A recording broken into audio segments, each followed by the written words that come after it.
So hello everyone, আমি Shamim pigeon লকটে তোমাদেরকে সবাইকে স্বাগতম এবং অনেক ভালোবাসা। তো আজকে তোমাদেরকে বলবো যে পায়রার ঘাটটাল হয় কেন, আর পায়রা ঘাটটাল হয়ে গেলে পায়রা কি করে সুস্থ করবে, আর পায়রা ঘাটটাল হওয়ার মেন কারণগুলো। তো আজকে সবই বলবো এই ভিডিওতে।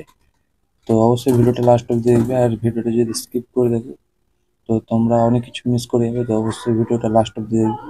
চলো বন্ধুরা, বেশি না কথা বলে ভিডিওটা স্টার্ট করা যাক। সো বন্ধুরা, টাল রোগ হবার আগে তার পায়রার কিছু লক্ষণ আছে পায়রার মধ্যে টাল রোগ হবার আগে। আর টাল রোগ হয়ে গেলে তার মধ্যেও কিছু লক্ষণ আছে যে পায়রা টাল রোগ হয়ে গেছে, তুমি পায়রাকে রিকভারি করতে পারছো না। তো সে বিষয় নিয়ে আজকে কথা হলো।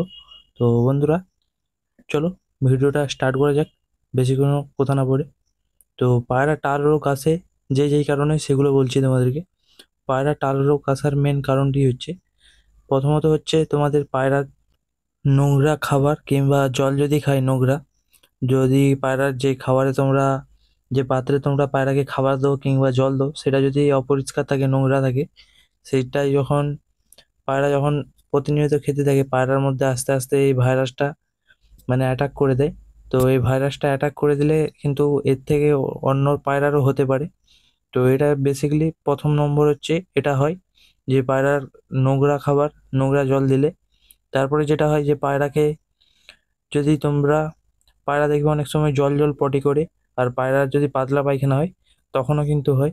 আরেকটা যেটা হয় যে পায়রা যদি, মানে পায়রা যদি কম খাবার পায় আর খাবার যদি না খেতে পায়, তখন ওরা ওদের যে, মানে ওদের যে সিস্টেমটা আছে ওটা কাজ করা বন্ধ করে দেয়, আর ওদের যে নার্ভাস সিস্টেম আছে ওটা কিন্তু কাজ করা বন্ধ করে দেয়। তারপর থেকে ওরা কিন্তু আস্তে আস্তে টাল রোগের মধ্যে চলে যায়। আর টাল রোগটা হচ্ছে এমনই একটা জিনিস যে ওইটা একটা পায়রার হলে তার সাইডে যদি অন্য কোনো পায়রা থাকে, ওর যদি পটিতে ওই যদি কোনো খাবার পড়ে থাকে, যদি তোমার কোনো পায়রা খেয়ে নেয়, তারও কিন্তু ওটা হয়ে যাবে। এটা কিন্তু একদম ছোঁয়াছুঁয়ি রোগ। তো তোমরা এগুলো দেখলেই বুঝতে পারবে যে তোমরা পায়রার মধ্যে টাল আছে। আর একটা যেটা হচ্ছে, তোমরা পায়রাকে টাল রোগ হয়ে গেলে সুস্থ কী করে করবে সেটা বলছি। যদি পায়রার টাল রোগ হয়ে যায় তো পায়রাকে সুস্থ কী করে করবে। তো পায়রার জন্যে, বড় পায়রার জন্যে ডেলি দুবেলা 40টা করে ছড়ার দানা ভিজিয়ে রাখতে হবে। তো ডেলি তোমাদেরকে হ্যান্ড ফিড করে পায়রাটাকে সুস্থ করতে হবে। আর পায়রাটা যদি খেতে পারে আস্তে আস্তে, তো ওদেরকে খাবার দিতে হবে, আর একদম ওদেরকে পরিচ্ছন্ন পরিষ্কার জায়গায় রাখতে হবে, নয়তো কিন্তু টাল রোগটা জীবনে ঠিক হবে না, আবার আরো অন্য পায়রারও হয়ে যেতে পারে। তো প্রথমত তোমরা এগুলো করবে।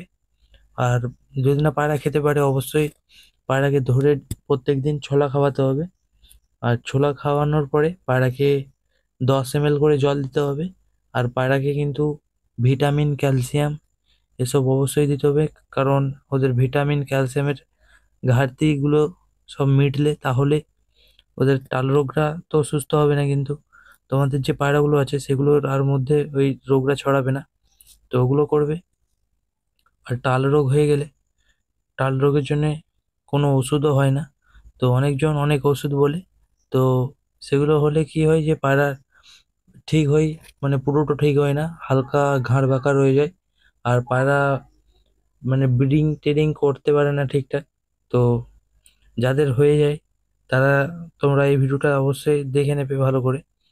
তো এইগুলোই করবে।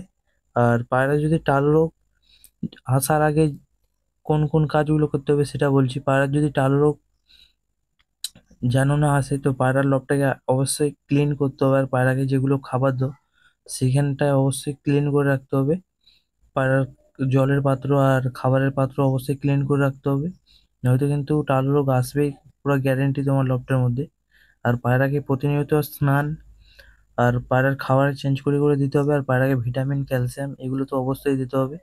না দিলে কিন্তু তোমাদের লফটের মধ্যে যে কোনো মুহূর্তেই টাল রোগ অ্যাটাক করতে পারে। তো বন্ধুরা, আজকের ভিডিওটা কেমন হলো অবশ্যই তোমরা কমেন্টে বলবে। আর ভিডিওটা যদি ভালো লেগে থাকে একটা লাইক, আর তোমাদের কমেন্টে মতামত জানাবে। আর চ্যানেলে যারা নতুন আছো চ্যানেলটিকে অবশ্যই সাবস্ক্রাইব করে দেবে। আর ভিডিওটা তোমাদের বন্ধু বান্ধবের কাছে শেয়ার করে দেবে। তো বন্ধুরা, চলো দেখা হচ্ছে নেক্সট কোনো ভিডিওতে। তো ততক্ষণের জন্য বাই বাই। আর তোমরা এই ট্রিটমেন্টগুলো করবে অবশ্যই। তোমাদের লফটে টাল রোগটা ঢুকবে না, ঘাড় বাঁকা রোগটা ঢুকবে না। আর যদি ঢুকে যায় এই ট্রিটমেন্টগুলো করবে, তোমাদের পায়রা সুস্থ অনেকটাই থাকবে। চলো বন্ধুরা, বেশি কোনো কথা না বলে ভিডিওটা এখানে শেষ করা। দেখা হচ্ছে নেক্সট ভিডিওতে। চলো, বাই বাই।